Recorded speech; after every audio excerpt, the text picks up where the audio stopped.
नमस्कार दर्शकों, मैं रेणु केतवास, स्वागत है आपका कैनन मीडिया में। आइए रुक करते हैं आज की ताजा खबरों की ओर। एसपी राहुल कुमार लोढ़ा ने कहा कि हिट एंड रन कानून के विरोध स्वरूप हड़ताल के नाम पर अत्यावश्यक वस्तुओं एवं अति आवश्यक सेवाओं में लगे वाहनों को रोकने वालों के विरुद्ध रतलाम पुलिस करेगी सख्त कार्रवाई।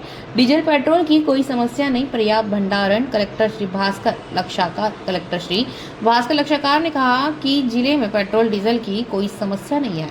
इस संबंध में इंडियन ऑयल कॉरपोरेशन लिमिटेड से भी चर्चा हो चुकी है। डीजल पेट्रोल का पर्याप्त भंडारण है, कृपया अफवाह पर ध्यान नहीं दें। जिले में संस्थागत दूध सप्लाई अर्थात साझी दूध संबंधी समस्या नहीं है। पर्याप्त मात्रा में समय पर नागरिकों को दूध मिल सकेगा।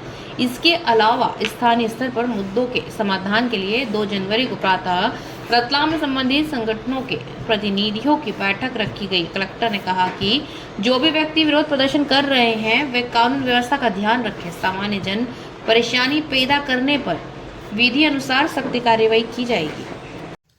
नमस्कार, मैं एसएसपी रतलाम राहुल कुमार लोढ़ा। हाल ही में हिट एंड रन केस के संबंध में जो नया कानून का प्रस्ताव आया हुआ है उसके संबंध में जगह जगह पर जो है वो उसका विरोध प्रदर्शन हो रहा है, मगर लोग जो है वो जो भी ड्राइवर्स है वो सड़क पर आकर चक्का जाम करने की कोशिश कर रहे हैं। मैं आप सब लोगों को ये बताना चाहता हूँ कि अगर आपको इस प्रस्ताव से कोई भी प्रॉब्लम है तो आप अपनी बात वैधानिक तरीके से रखिए, आप उसमें ज्ञापन दीजिए, आप आपकी बात जो है वो ऊपर तक पहुंचाई जाएगी। मगर रास्ते पे आकर चक्का जाम करना, गाड़ियों को रोकना या इवन किसी गाड़ी के ड्राइवर को जबरदस्ती अपने हड़ताल के अंदर शामिल करने के लिए उसको फोर्स करना, ये सारी चीजें गैर कानूनन है।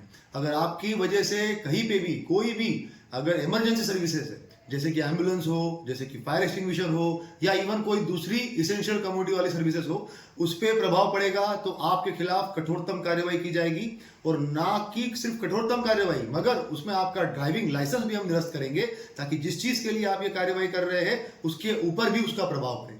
तो आप लोगों को अपनी बात रखने का बिल्कुल अधिकार है, मगर वैधानिक तरीके से आपकी बात को ऊपर तक पहुंचाएंगे भी और उस पर संज्ञान भी लिया जाएगा। मगर अपनी बात वैधानिक तरीके से रखिए, किसी दूसरे का अधिकार छीन के या परेशान करके आप अपनी बात नहीं रख सकते।